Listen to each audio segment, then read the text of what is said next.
Coaching presence.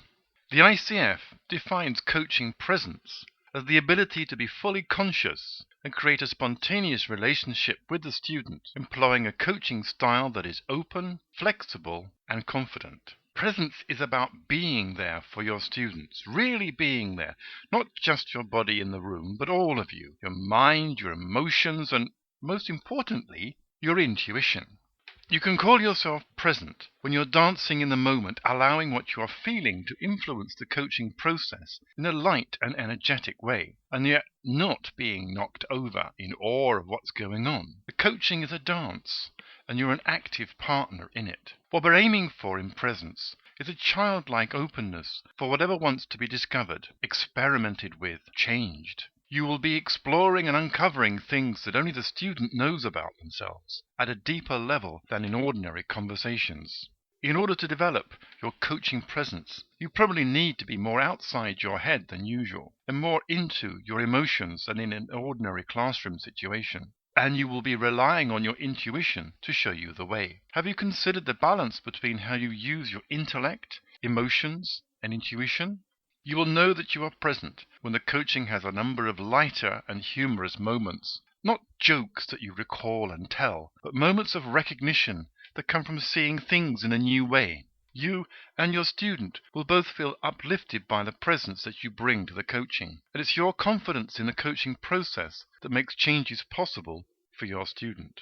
On many occasions, when you are present, you really don't know what's going on, and you don't know what's going to happen. You have no control. You aren't in control, but you are in charge. And that means you need to stand in this place of not knowing, in confidence, with your student, and allow whatever change wants to happen to make itself known. At times like these, when the winds of uncertainty are blowing more strongly than usual, I find it useful to repeat to myself, trust the process, 3 or 4 times in my head. This repetition gives the process a little more time to have its effect and keeps me from saying or doing anything that might upset the process. Sometimes nothing happens, at least not on the surface. Always a lot has happened. You can consider yourself privileged if you get to see the changes during the coaching session. Another aspect that you will notice when you're present is that a lot of different possibilities open up. Lots of ways of working with the student. As coach, you get to choose which way to work. Just go with the flow, and you can't be wrong. By trusting that your intuition has made the right choice, you will have a huge positive impact on the student. If, however, you make a logical choice, one that seems right in your head, you may risk having no positive impact at all. You will notice that you are not present if you hear yourself telling the student things that come from your own experience and thoughts. Just stop. It's okay to go there from time to time, and as you do this less, you will become more present in the coaching and be of more value to your students. Another sign that you are fully present is that you are not drawn into the students' emotions when they react to their change process. You will simply stand there with them, eyes staring, tears flowing, and voices hollering. Oh, that's the student I'm describing. You will have a neutral expression with a touch of wonder, like a child who's just woken up an angry dog. A situation that lends itself to developing presence is having a meeting with angry parents, and why not their angry son or daughter too? Going into this situation head first with your intellect is likely to inflame their anger, result in an argument, and leave you all exhausted after some time shouting at each other, and with probably little positive results. You've been there, done that, right?